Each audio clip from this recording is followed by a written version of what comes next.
25 1 80। बिंदु का बिंदु से मिलन। बिंदु माना ज्ञान सिंधु परमात्मा का किससे मिलन? आत्मा से मिलन। आज बाप दादा मिलने के लिए आए हैं। मुरली तो बहुत सुनी है। सर्व मुरलियों का सार एक ही शब्द है, बिंदु, जिसमें सारा विस्तार समाया हुआ है। बिंदु तो बन गए हो ना?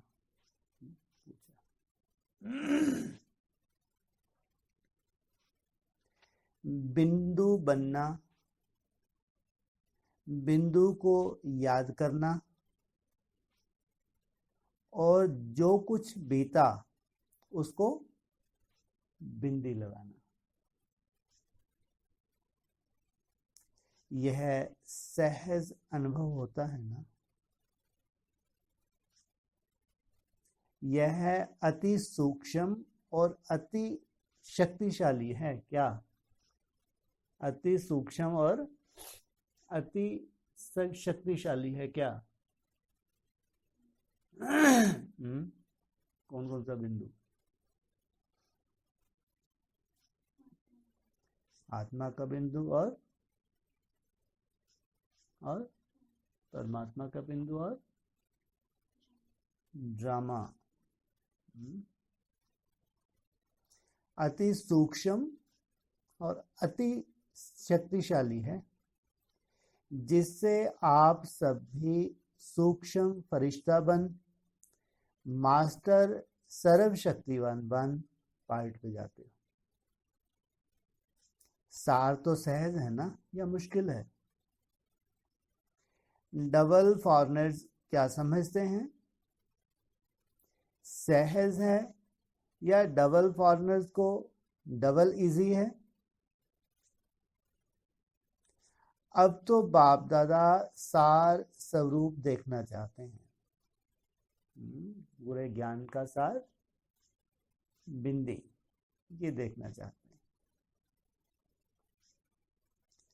हर एक बच्चा ऐसा दिव्य दर्पण हो, जिस दर्पण द्वारा हर मनुष्य आत्मा को अपने तीनों काल दिखाई दें।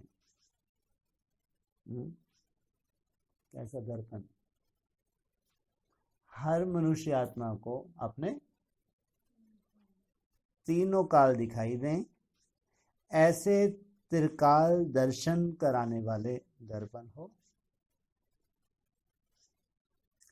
जिस दर्पण से क्या था और अभी क्या हूं, भविष्य में क्या मिलना है, यह तीनों काल स्पष्ट दिखाई देने से सहज ही बाप से वर्षा लेने के लिए आकर्षित होते हुए आएंगे। जब साक्षात्कार करेंगे अर्थात जानेंगे, और ऐसे जानेंगे जैसे स्पष्ट देखने का अनुभव करते हो। जानना भी कैसे होगा? जैसे स्पष्ट कोई चीज को देखा जाता है। तो जब जानेंगे अर्थात अनुभव करेंगे व देखेंगे कि अनेक जन्मों की प्यास व अनेक जन्मों की आशाएं मुक्ति में जाने की व स्वर्ग में जाने की अभी पूर्ण होने वाली हैं, तो सहज ही आकर्षित होते आएंगे। अभी मुश्किल लगता है? अभी मुश्किल लगता है? सहज ही आकर्षित होते आएंगे, अभी मुश्किल लगता है? क्यों मुश्किल लगता है? क्या है?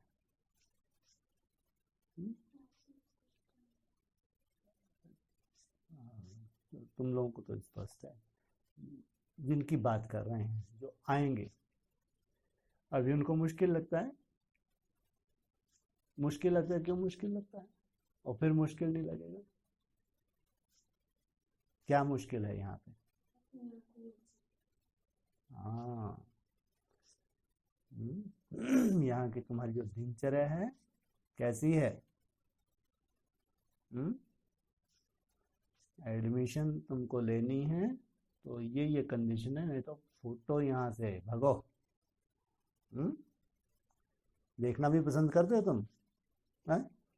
ऐरा गैरा नथु खैरा कोई तुम्हारे यहाँ आना चाहे, देखना भी पसंद नहीं करते, मिलने की तो बात ही नहीं। लेकिन फिर क्या होगा?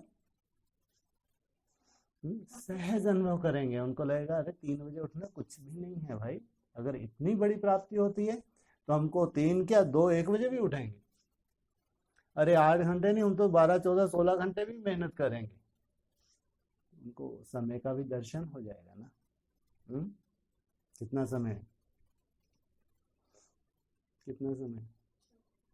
ये तो ब्रह्मा को नहीं बोलेंगे, जो मंद बुद्धि हैं, है ना, उनको तो मंद बुद्धि कहेंगे ना। उनको मालूम है अभी 100 वर्ष संगम युग का कब खत्म होना है, 37 में। तो क्या बोलेंगे अभी 14 वर्ष है।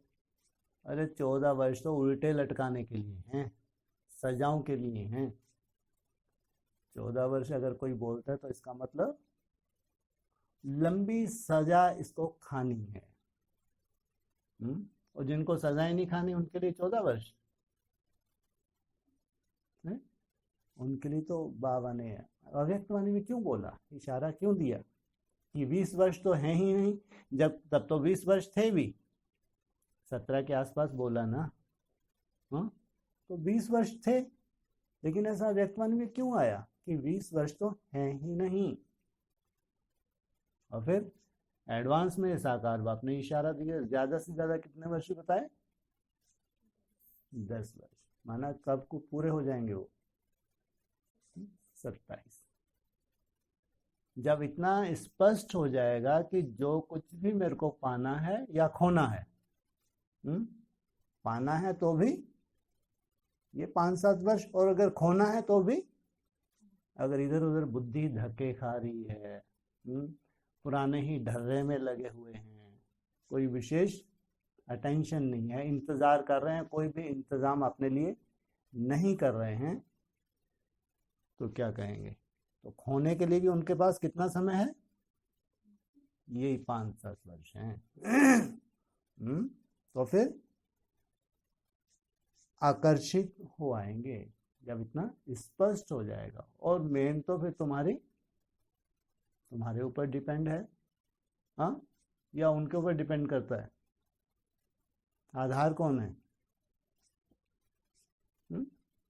डायरेक्शन किसको दे रहे हैं? हाँ, अरे जिनके ऊपर उनको आके क्या होना है, बलिहार जाना है, उनको डायरेक्शन दे रहे हैं। तो मुक्ति में जाने की व स्वर्ग में जाने की अभी पूर्ण होने वाली हैं, तो सहज ही आकर्षित होते आएंगे। 2 प्रकार की आत्माएं हैं। भक्त आत्माएं प्रेम में लीन होना चाहती हैं। वो भक्तों की बात नहीं है जो भक्ति मार्ग में धक्के खा रहे हैं। यहाँ भी ब्राह्मणों की दुनिया में भी 2 कैटेगरी हैं। भक्त आत्माएं प्रेम में लीन होना चाहती हैं, और कोई आत्माएं ज्योति में लीन होना चाहती हैं। तुम किस कैटेगरी में हो? क्या 2 कैटेगरी बताई ना, कौन कौन सी? भक्त आत्माएं प्रेम में लीन होना चाहती हैं,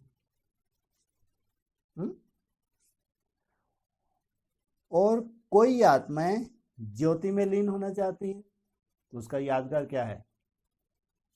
ज्योति ज्योत समा जाना, माना जन्म मरण से मुक्त हो जाना। बाबा कहते हैं अरे ऐसे कोई मुक्त होता है क्या? कोई चक्कर से छूट नहीं सकता। लेकिन गायन कहाँ का है? ये संगम युग का है। तो दोनों ही लीन होना चाहते हैं। ऐसी आत्माओं को सेकंड में बाप का परिचय, बाप की महिमा और प्राप्ति सुनाएं, संबंध की लवलीन अवस्था का अनुभव कराओ।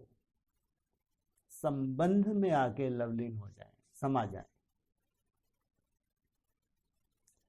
लवलीन होंगे तो सहज ही लीन होने का राज को भी समझ जाएंगे। कैसे उसके स्नेह में लीन होना है, उस रहस्य को भी जान जाएंगे। तो वर्तमान समय लवलीन का अनुभव कराओ। पहले खुद उसके लव में लीन हो जाओ। भविष्य लीन का रास्ता बताओ। क्या चाहिए अब उनको भविष्य में? कैसे हम समा जाएं उसका रास्ता बताओ। तो सहज ही प्रजा बनाने का कार्य हो जाएगा। ऐसे त्रिकालदर्शी बनाने का दिव्य दर्पण बने हो। ऐसे दिव्य दर्पण में अपने पुरुषार्थ के हर समय के रिजल्ट का चित्र खींचो। समर्थ रहें या व्यर्थ में गए? व्यर्थ का पोज और समर्थ का पोज दोनों ही दिखाई देंगे।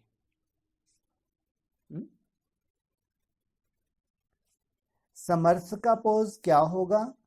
मास्टर सर्वशक्तिवान व दिल शिकस्त नशीन। व्यर्थ का पोज मास्टर सर्वशक्तिवान व दिल तक नशीन। और व्यर्थ का पोज क्या होगा? सदा युद्ध के रूप में योद्धे का पोज होगा।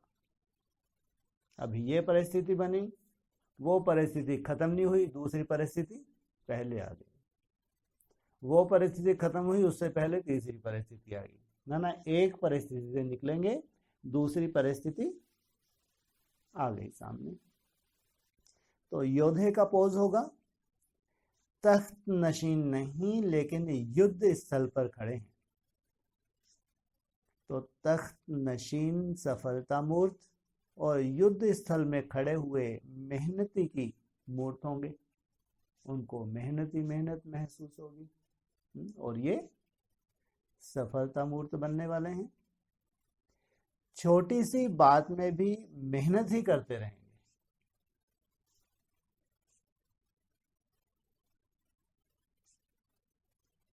वह याद स्वरूप होंगे। कौन? वह याद स्वरूप होंगे। कौन? क्या बताया ऊपर? दिल तक नशीन जो होंगे, याद स्वरूप होंगे। वह बहुत बढ़िया, वह फरियाद स्वरूप होंगे। एक है याद स्वरूप और दूसरे हैं सदा भक्तों की तरह मांगने वाले, मंगते भिखारी। ये ठीक कर दो, ये ठीक कर दो, टांग टूट गई, सर फूट गया, अब ये करो, ये कृपा करो। सदा हाथ फैलाए हुए फरियाद करने वाले। ऐसे अपना भी स्वरूप देखते रहेंगे और दूसरों को भी तीनों काल का दर्शन कराएंगे। लो, अपना कैसा स्वरूप देखते रहेंगे? याद स्वरूप। और फिर सामने जो लाइन लगी है उनका भी दर्शन होता रहेगा। ऐसे दिव्य दर्पण बनो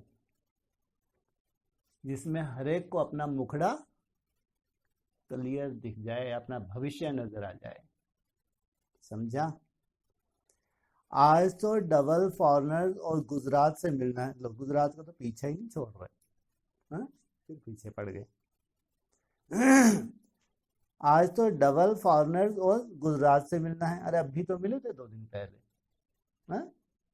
नहीं मिले थे? तो अज्ञान की रात नहीं गुजरी क्या अभी? कुछ कसर बाकी है। जब मिलन हो गया, आपने इशारा दे दिया तो सफिशिएंट ना। दोनों की डांस करने की राशि एक ही है। किस किस की? डबल फोन से हाथ। गुजराती भी क्या करते हैं? हाँ? अज्ञान की रात गुजर गई तो आत्मिक नाते से क्या करते हैं? सदा उछलते कूदते रहते हैं, नहीं? सदा आनंद में रहते हैं। कैसी अवस्था रहती है उनकी? सदा। हाँ, और क्या बता दिया? लब में लीन। वह भी नाचते हैं और यह भी खूब नाचते हैं। वह भी नाचते हैं और यह भी क्या लगा दिया? खूब। और अविनाशी है इनका नाचना तो है। गुजरात वाले भी प्रेम स्वरूप हैं और डबल फॉरनर्स भी प्यार के अनुभव के आधार पर भागते हैं। वो प्रेम स्वरूप हैं और ये किस आधार से? हाँ, भगवान से स्नेह है, प्यार है। तो ज्ञान के साथ साथ प्यार मिला है। उस रूहानी प्यार ने भी इन्हें प्रभु का बनाया है। डबल प्यार मिलता है, एक बाप का, दूसरा परिवार का। तो प्यार के अनुभव ने परवाना बनाया।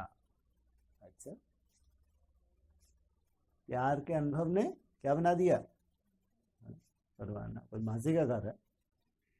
परवाना माना स्वाहा। फिर ना इधर देखते हैं ना इधर देखते हैं, क्षमा के ऊपर फिदा हो जाते हैं। स्वाहा। प्यार विदेशियों के लिए चुंबक का काम करता है, फिर सुनने व मरने के लिए भी तैयार हो जाते हैं। यह मरना तो पसंद है ना। ये मरना अर्थात स्वर्ग में जाना, स्वय स्थिति में जाना, बीज रूप अवस्था में टिकना, निसंकल्प होना। ऐसा स्वर्ग किसको बुरा लगता है? इसलिए मरने वाले के लिए कहते हैं स्वर्ग गया। जाता है क्या? हा? वह मरने वाले नहीं जाते, लेकिन संगम पर जो मरा वह स्वर्ग गया। जीते जी जो मरा वह इसी शरीर से स्वर्ग में गया। ये है पुरुषार्थ। इसकी कॉपी करके जो देह से मरते हैं उसके लिए अखबार में डालते हैं। स्वर्गवासी हो गए, फिर रोते क्यों हो? बाबा पूछते हैं मुरली में। अगर स्वर्गवासी हुआ तो रोते क्यों हो भाई? खुश होना चाहिए ना, कितना डांस करना चाहिए, बढ़िया ढोल बजाना चाहिए। अखबार में डालते हैं फलाना स्वर्ग गया। तो मरना पसंद है ना। अपनी मर्जी से मरे हो ना, मजबूरी से तो नहीं। मजबूरी का नाम महात्मा गांधी। ऐसा मरना तो नहीं है। अगर खुशी खुशी से मरेंगे तो प्राप्ति कैसी होगी? जो लक्ष्य दिया है डायरेक्ट नर से नारायण, और महात्मा गांधी को प्राप्ति कैसी हुई? क्या नारा क्या लगाते रहे पूरा जीवन? राम राज आएगा, राम राज आएगा, और ही रावण राजा आ गया। तो यह सारी सभा मरजीवा बनने वालों की है। कहां सांस रुका हुआ तो नहीं है ना पुरानी दुनिया में। ये भी हो जाए, ये भी हो जाए, बस ये बाबा और हो जाए, बस फिर देखना, बस बाबा इतना सा है। हाँ, यही वंडर है जो मरे हुए भी हंसते हैं। भूत तो नहीं है ना? हुँ? मरे हुए कोई हंसता है? हुँ? हंसता है कोई? भूत तो नहीं है ना? अपने को चुटकी पहन के देखो, क्या हैं आप? हुँ? मरे हुए हंसते हैं क्या? तो आपको क्या टाइटल देते हैं बाबा? हुँ? मरे जी, अरे टाइटल क्या देते हैं? जैसे होता है भूत योनि होती है, भूत प्रेत होते हैं, फरिश्ते। तो आपको टाइटल दिया, फरिश्तों का टाइटल दिया। फॉरेनर्स बाबा की बातों से हंस रहे थे। आप लोगों की क्रिश्चियन फिलॉसफी में भी है कि मुर्दों में आकर जान डालते हैं। जो पुरुषार्थहीन हो गए हैं, पुरुषार्थ बचा ही नहीं, समय के ऊपर छोड़ दिया, तो क्या हो गया? जैसे कि मुर्दे बन गए। तो उनमें आके क्या करते हैं? जान डाल देते हैं। माना ऐसा संकल्पों का खून, ऐसा सर्कुलेशन शुरू हो जाता है संकल्पों का, एकदम कैसे बन जाते हैं? श्रेष्ठ पुरुषार्थी बन जाते हैं, जवान बन जाते हैं। पहले मुर्दा बने, फिर जान पड़ गई, नया जन्म हो गया ना। इस मरने में मजा है, डर नहीं है। दीदी जी से बातचीत है। वर्तमान समय महावीरों की वतन में विशेष महफिल लगती है। किनको इमर्ज करते हैं वतन में? महावीरों की सभा को इमर्ज किया हुआ है। क्यों लगती है जानती हो?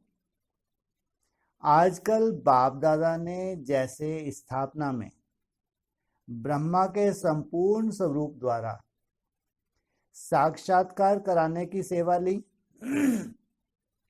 ऐसे आजकल अष्ट रत्न, सो इष्ट रत्न उनको भी शक्ति के रूप में साथ साथ साक्षात्कार कराने की सेवा कराते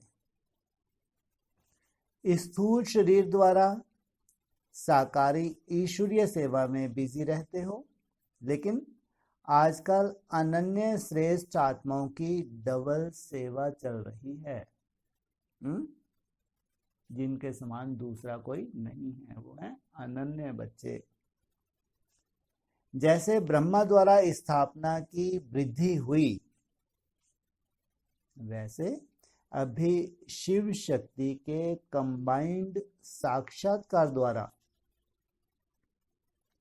साक्षात्कार और संदेश मिलने का कार्य आपके सूक्ष्म शरीरों द्वारा भी हो रहा है।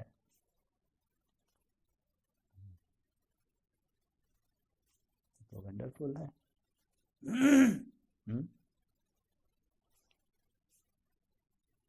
क्या कहा?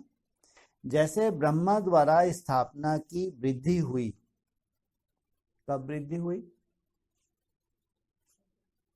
आदि में वृद्धि हो गई। हाँ, शरीर छोड़ने के बाद अव्यक्त बने तो सेवा वृद्धि को पाई।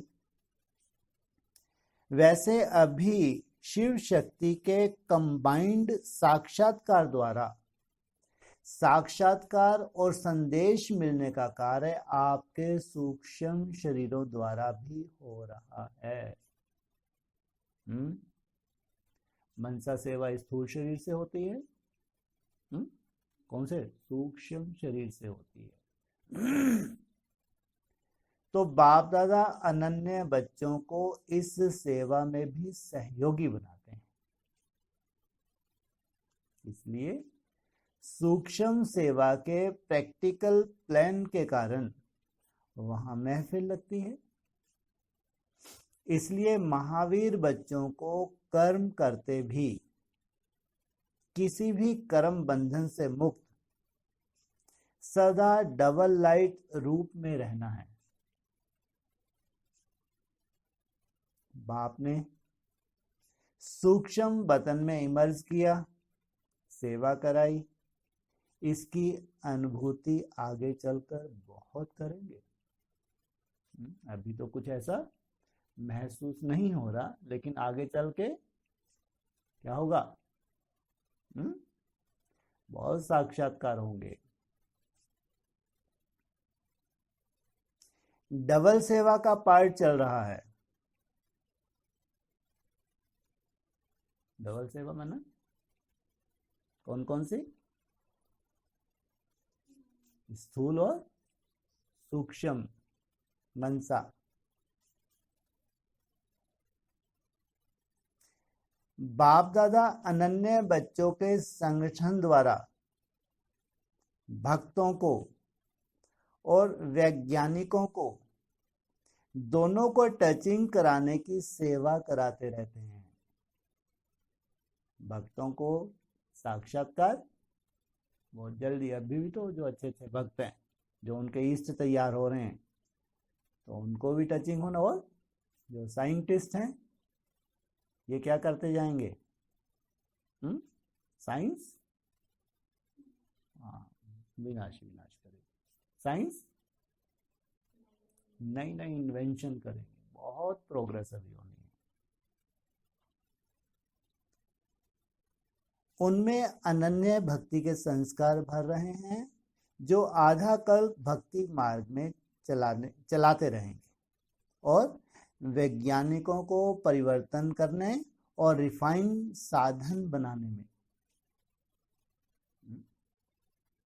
जो साधन जैसे ही संपन्न होंगे तो उसका सुख संपूर्ण आत्माएं लेंगी। लगे हैं बेचारे दिन रात। किनके लिए हैं? किनके लिए? हाँ, तुम संपूर्ण बनोगे और उनका भी इन्वेंशन कंप्लीट तुम्हारे लिए कर रहे हैं। सोचो आप, भगवान प्रेरणा दे रहे, भगवान प्रेरणा दे रहे।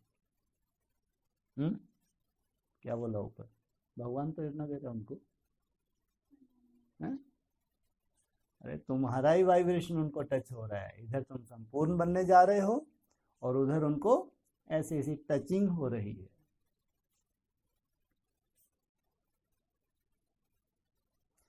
तो संपन्न होंगे तो उसका सुख संपूर्ण आत्माएं लेंगी। ये वैज्ञानिक नहीं लेंगे, लोग मेहनत कर रहे हैं बेचारे, लेकिन जो इन्वेंशन की है उसका सुख वो नहीं लेंगे। तो दोनों ही कार्य सूक्ष्म सेवा द्वारा हो रहे हैं। सारे दिन में सूक्ष्म वतनवासी कितना समय होकर रहती हो कि स्थूल सेवा ज्यादा है? आप लोग कितना भी बिजी रहो, बाप तो अपना कार्य करा ही लेते हैं। आपने संपूर्ण आकार का अनुभव किया है। आकार अर्थात फरिश्ता स्वरूप। जैसे साकार आकार हो गए, आप सबका भी संपूर्ण आकारी स्वरूप है। जैसे ब्रह्मा बाबा ने स्थूल चोला छोड़ा, क्या बन गए? फरिश्ता। ऐसे आप सबका भी आकारी स्वरूप है, जो नंबर वार हरेक साकार आकार बन जाएंगे, फरिश्ता बन जाएंगे। आकार बनकर के सेवा करना अच्छा है या साकार शरीर परिवर्तन कर सेवा करना अच्छा है? पूछा। आकार बनकर के सेवा करना अच्छा है या साकार शरीर परिवर्तन कर सेवा करना अच्छा है? अच्छा, उत्तर नहीं दिया। नहीं तो हाहाकार ही मच जाती। एडवांस पार्टी तो साकार शरीर परिवर्तन कर सेवा कर रही है। वो क्या सोचते हैं? हाँ, एडवांस पार्टी माना जो शरीर छोड़ के चले गए, उनका शरीर परिवर्तन हो गया, अब सूक्ष्म शरीर से सेवा कर रहे हैं। लेकिन इसका बेहद में अर्थ क्या है? हाँ, ये साकार में ही फरिश्ता बनने वाली आत्माएं हैं, अव्यक्त बनने वाली आत्माएं हैं। लेकिन कोई कोई का पार्ट अंत तक साकारी और आकारी रूप द्वारा भी चलना है, साकारी होते हुए भी आकारी। आपका क्या पार्ट है? किसका एडवांस पार्टी का पार्ट है, किसका अंतवाहक शरीर द्वारा सेवा करने का पार्ट है? दोनों पार्ट का अपना अपना महत्व है। फर्स्ट सेकंड की बात नहीं। एक है जन्म देने वाले और एक है जन्म लेने वाले। वैरायटी पार्ट का महत्व है। एडवांस पार्टी का भी कार्य कोई कम नहीं है। सुनाया ना, वह जोर शोर से अपना प्लान बना रहे हैं। वहां भी नामी ग्रामी आत्माएं हैं। सोचो कहां पे?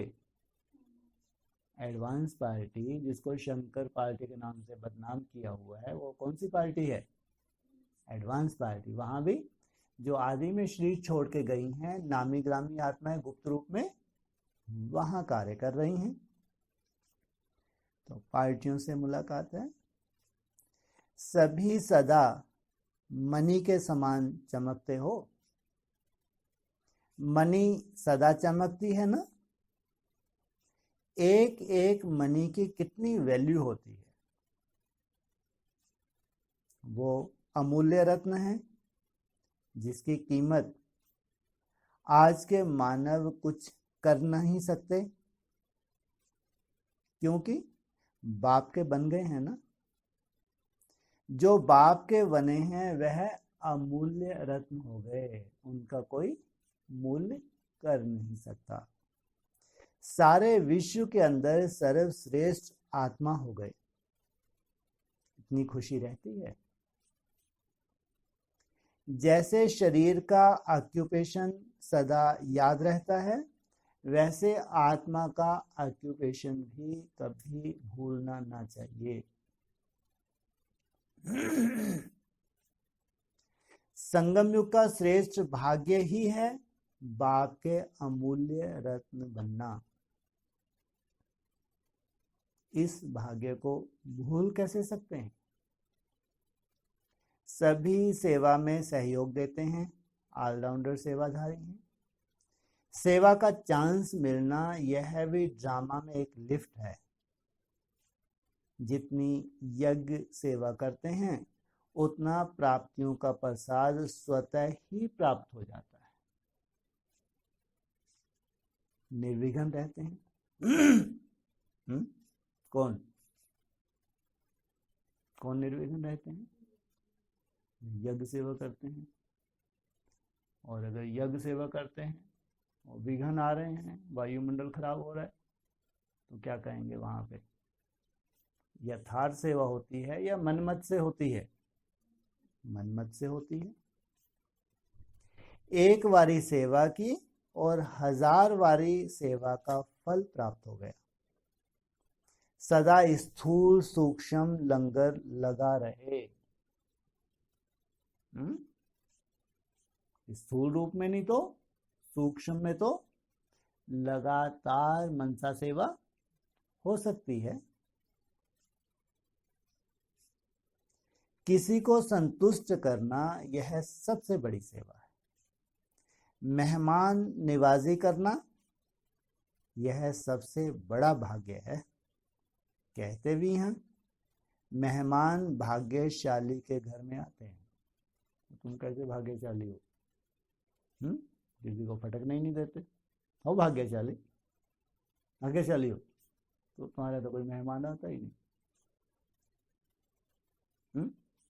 जो बेचारे आते हैं इंतजार कर रहे थे, गुरुवार जन्माष्टमी आ रही, पहले ही बोर्ड लगा दिया तुमने। तो बाबा तो कहते हैं मेहमान भाग्यशाली के घर में आते हैं।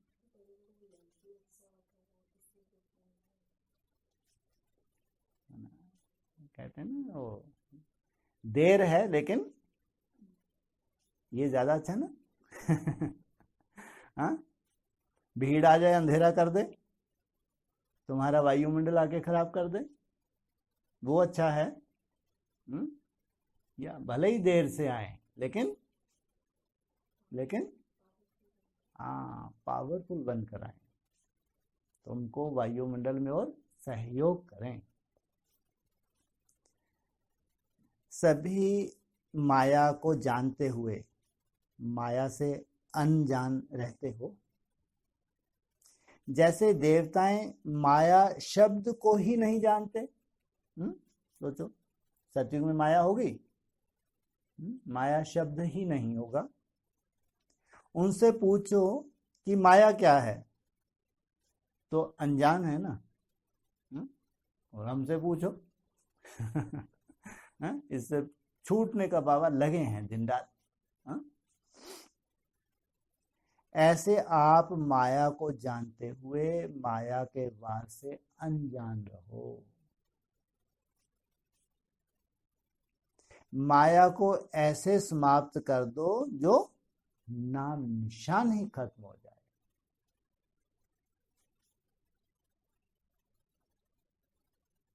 माया कभी मेहमान तो नहीं बनती।